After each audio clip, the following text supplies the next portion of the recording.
be. The mines, I mean, in addition to the agreement. But bottom line on all of this is neither side was able to digest the impact of sequester.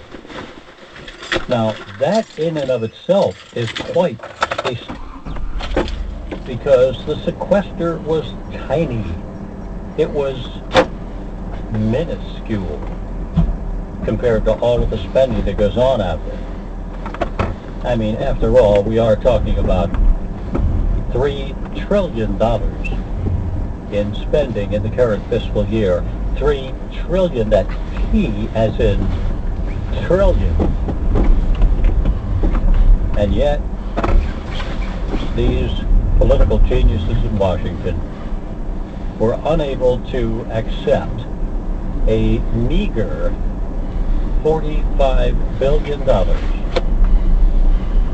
in additional cuts that would have come under sequester. I know it sounds impossible, but it's true, and this is of course why we have this dysfunction and this problem, because the so-called political leadership in Washington, you know, the entitlements,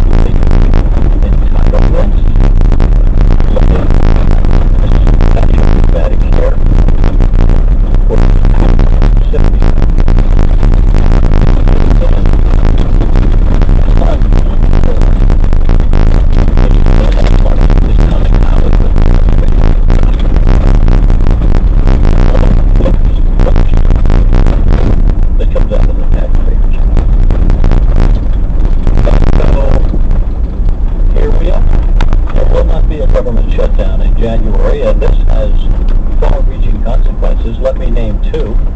One of the consequences is they won't be shutting down 15% of the government, which they did for 16 days in October, while they left the 85% open.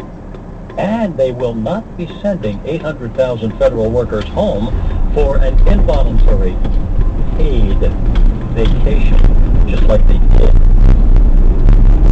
days in October. And this is what we got. So, bottom line on all of this, forget about the government shutdown in January. Ain't gonna happen. Although, strangely, nothing was done about the debt ceiling, which expires. The lifting of the debt ceiling, the suspension of the ceiling, expires in February. The Treasury Secretary may put some balls in the air to keep it open a few more weeks, but we are now under the threat of a Treasury default in February or March. Products is typically thicker than what you'll ignored, as far as we know, in these negotiations. Now you might say, well, Bob, did you expect something more? Did you expect something big time? Of course not. I did not. But it is what it is. It has to be called for what it is. It is sound and fury, signifying nothing. Because after all those government shutdowns, they're just a spectacle anyway. They're just a show. A DC show. We all know pay people not to work. Brilliant federal policy, don't you think? Announcing the shutdown while leaving 85% of the business of government open in Washington. Kind of ridiculous, don't you think? This is what we've been given in the past, especially in this October situation we just experienced. So what we have here, I'm going to call it for what it is. What we have here is the pretense of leadership in Washington and the postponement of the inevitable, which is dealing with entitlements.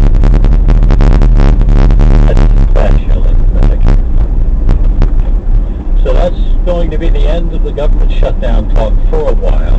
And I think that is good, because who wants to hear about that nonsense anymore? And now we'll turn the page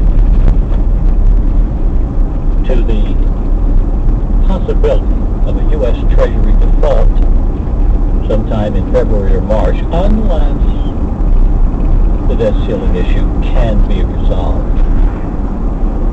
Do I think that the Treasury will default? No, I do not. Do I think it's even conceivable that they would default? No, I do not. The reality is, no matter what I think, reality is the debt ceiling issue is out there, it's unresolved, and until it's resolved, the threat is there. We're taking your calls on the toll-free line, coast to coast, border to border, in the islands of Hawaii and north to Alaska. Here's that number. 1-800-934-2221. 1-800-934-2221. That is our most excellent toll-free line, wherever you're listening to our broadcast. Right here on America's Money Program.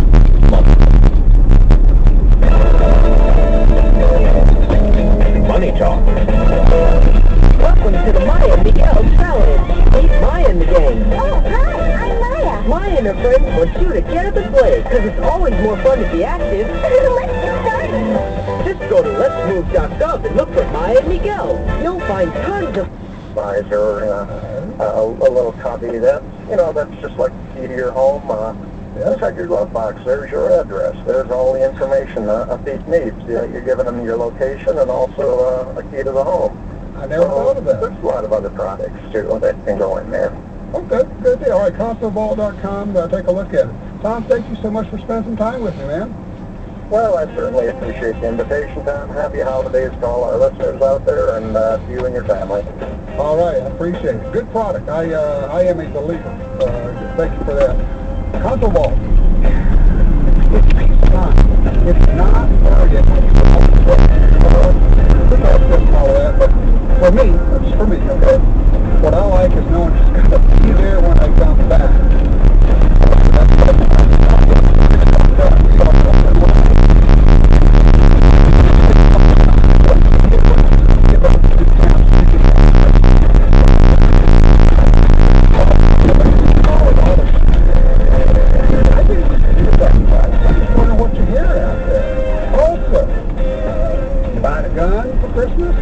Let me know what you get. I would love to get that 866 Talk Gun.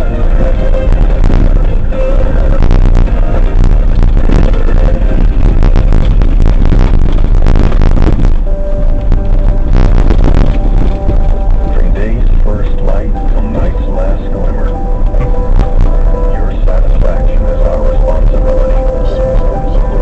At the range, you're in the field of duty. You can rely on Brownell's lifetime guaranteed gun parts, tools, and supplies. Anytime. New day with a new coach and a new league. UAA Steamboat Hockey. Catch all the action home and away on News Radio 650 KENI. Brought to you in part by Holiday Station Stores and AT&T. For the days before Christmas across this great land, thoughtful Alaskans were making their plans of tasteful surprises for family and friends. They'll make it quick, fine, and tasty, and call 10th and M. This year, get king crab, halibut, and salmon in a holiday gift pack from 10th and M Seafoods. Choose from a wide variety ready to ship, or mix and match to make your own.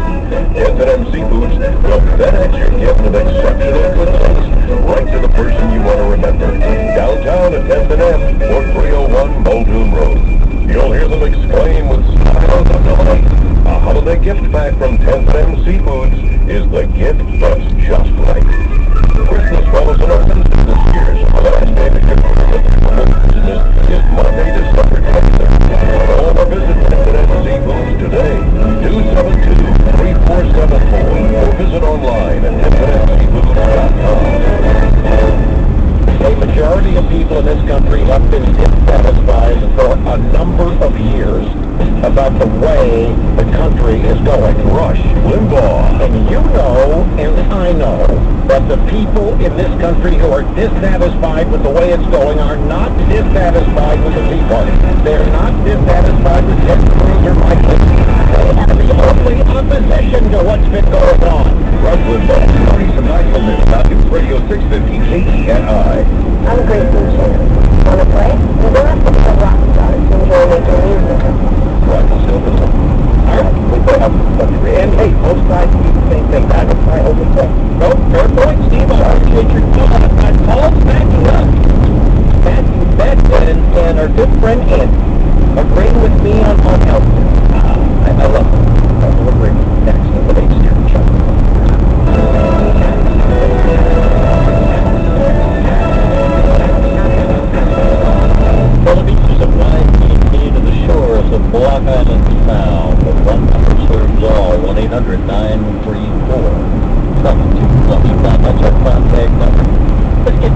on the line, checking in from Matawan. Hello, Dave.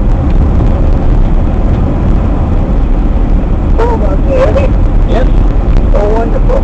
I was calling to see if you had any input regarding investing a little bit of money into these new Bitcoin.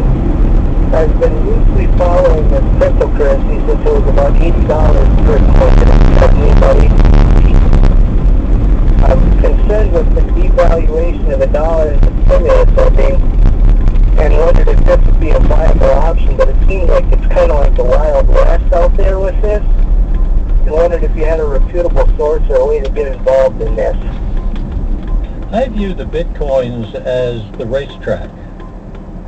You basically bet on a horse and you hope the horse comes in and you make a lot of money, but I don't know how else you could possibly view this so-called cyber currency other than a speculation upon a race. Okay, that's kind of what my feeling was, but again, I've been concerned about the devaluation and was just figuring I'd call an expert. Thank you, Dave. Thank you, sir. Yeah, you see, the problem here is that there is no consumer protection whatsoever in any portion of Bitcoin bill. It's that simple. There's no consumer protection whatsoever.